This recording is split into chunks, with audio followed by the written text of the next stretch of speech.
na ba? Yes po, tita. Sobrang excited na po. Ay, mama po kayo.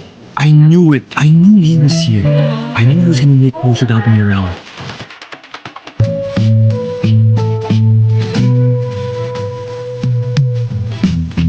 Good evening, everyone.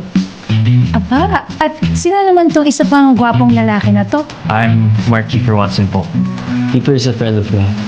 Kaya, okay lang po, mama.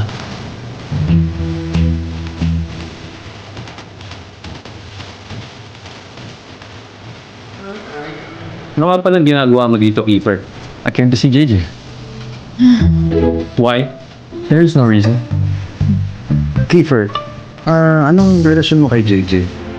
Actually po, tito, mama, will be my best man. No.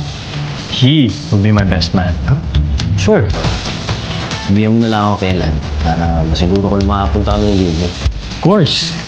Just make sure makakarating si JJ. Ang bakit naman kung hindi darating ang bride ko? JJ, anong relasyon niyo ni Kiefer? We're more than friends, but not less than lovers.